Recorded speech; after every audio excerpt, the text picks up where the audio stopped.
Welcome to the Village of Norridge regular board meeting, Wednesday, August 26, 2015. I call the meeting to order. Roll call, please. President Shmura? Here. Clerk Budnick?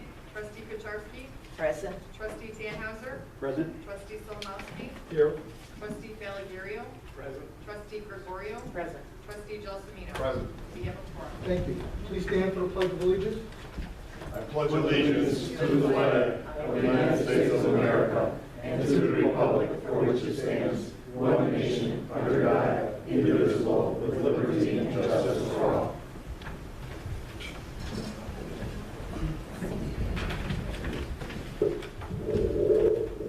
President's report.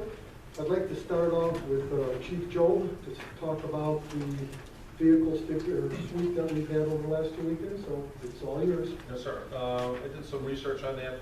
Since July 1st, we've written approximately 293 parking citations for that violation. And over this past weekend, we wrote 41. So the number has decreased since the extension time from when the vehicle tag was due. Do we have more sweeps scheduled, or? Well, we never know. Yes, sir, we do.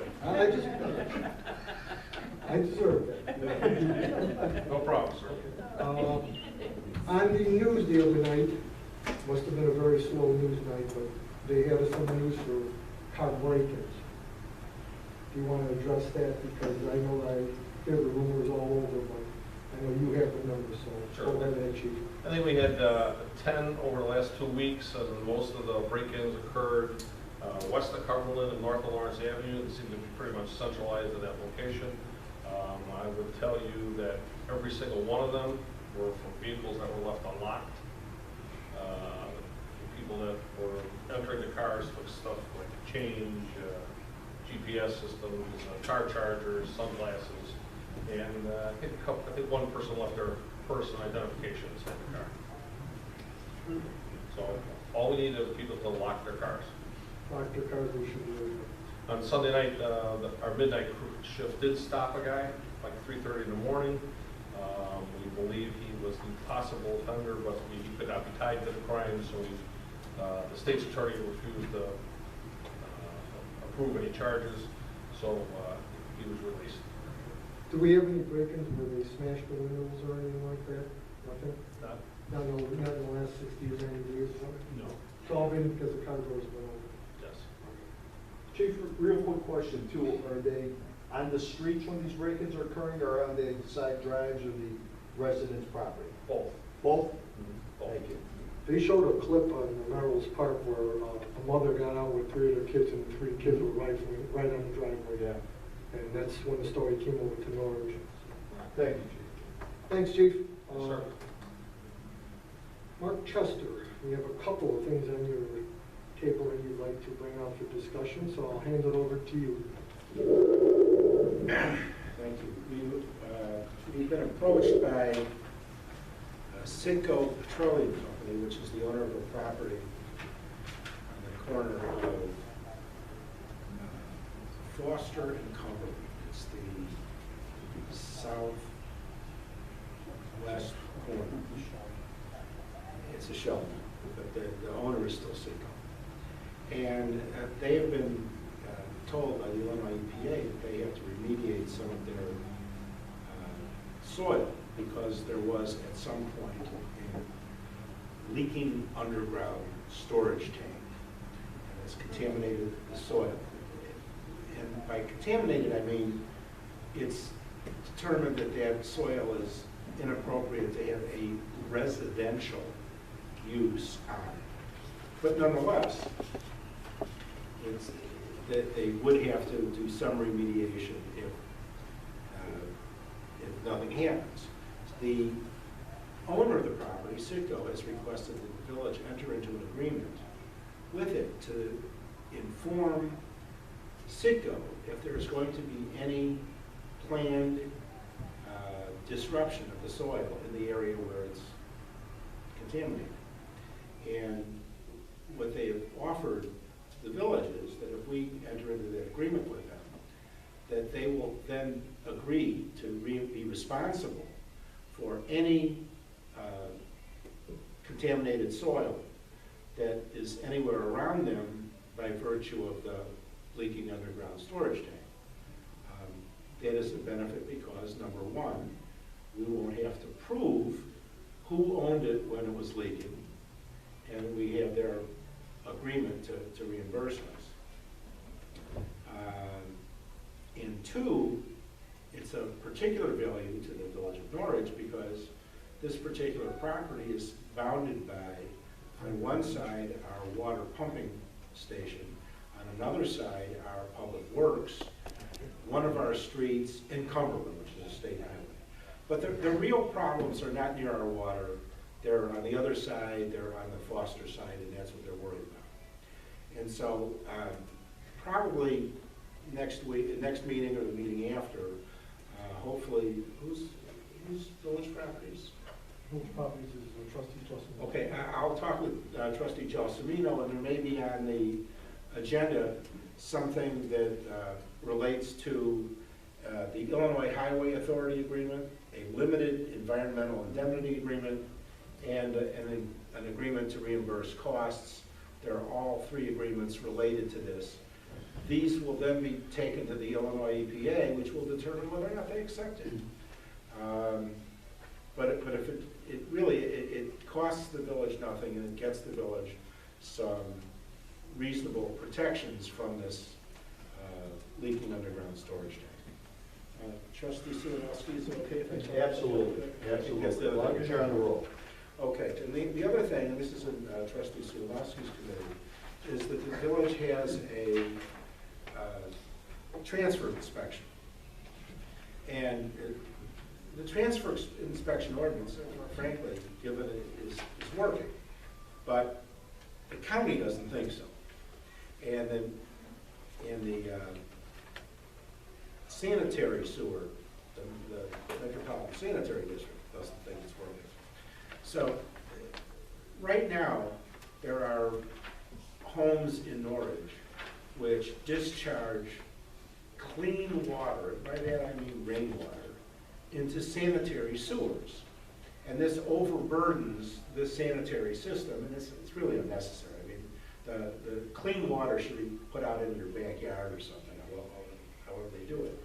And because we are in the area of the jurisdiction of the Metropolitan Sanitary District, or now they call it the Metropolitan Water Reclamation District, they have told us that we have to take action to make sure that none of our clean water goes into the sewers, or they will come after us. So what we decided to do is to expand our inspection to include whether or not they're throwing clean water into the sewers. And this should, we hope, satisfy the sanitary district that we are taking action, and over a period of time, all the properties will be sold eventually, and we'll be inspecting it on a consistent basis. So over time, we're moving towards taking all the clean water out of the sanitary sewers. And the other thing is, in order to process a transfer of property in Norridge, our ordinances require that you get a transfer certificate from the village, and then that be submitted with your deed to the county to effectuate the transfer. Well, the county is going to a system where they're trying to do away with paper. They're scanning everything, and they want us to give them a different form of notice. And what they've asked for is, instead of giving them the certificate that we give them now, that we just put a stamp on the deed saying the inspection passed, certificate number, and the date, something to that effect. And so it's not on this agenda, is it, Trustee Slawski? Right. Okay, what each trustee has been given is an ordinance that I've drafted, effectuating the two changes. Number one, adding the sanitary sewer requirement that not get clean water, and the other one, allowing us to use the stamp on the deed instead of having a separate piece of paper certificate. And I think whenever Trustee Slawski puts it on his committee, it'll be there, but Those are the things that are on there, those are the changes. Both of them have been, in our sense, a reaction to requests from other governmental agencies, none of which hurt us. That's it. If I may, the Metropolitan Water Commission is mandating that we do this and be proactive with this. And I'm sure that Brian Gazer could tell us as well too, that we do have many houses that when we cut, if you remember way back when, we used to have the gutters going into the sewers and we had to cut those out. Well, this is the other thing too, where if you have a basement and you have a bathroom downstairs with an ejector pump, many of the drain tiles were poured into that as well too. So basically what we have to do is separate that. They don't want that going into that. Basically that's what that is. So we can separate that and show that we're being proactive and stay in the good graces of the Chicago Metropolitan Waters. This issue's been going on for many, many years. You look up on the wall, you'll see Joe Seed. Joe Seed had that issue back in the 80s and 90s. I remember going to a meeting in 2000, 2001, negotiating with the city of Chicago, and we came to an agreement as it comes to either a rehab of a basement or some new houses, we would make sure, and we have been coming in compliance, but as Attorney Marchester said, it's not fast enough for the Cook County at this point. But we're not the only ones. It's all the suburbs that are doing this too. But we are doing a fairly decent job in when we do go in there, we do get them to do the right thing. And I know Brian's been telling me how many we've had over the last few years, so this is just something we'll have to work on, that's all. Okay, That's it. okay. Let's go to committee reports. Finance, licenses, contracts, trustee Gregorio. Thank you, Mr. President. I have in discussion, I have a request for a donation from Tammy Bernardi on behalf of the Ridgewood School PEMS. 4 girls have made the All-American Dance Team and have the opportunity to travel to London for the 2015-16 Varsity Spirit Cheer Tour. All 4 girls are Norridge residents. The expense for the trip is $3,300 for each girl. I'm putting this out to the board for their... We had the Ridgewood, that was a baseball team that went to Florida. Yes, What did we give them? there were 9 Norridge resident boys, and we gave them $40 each, which was $360. Yeah, $40.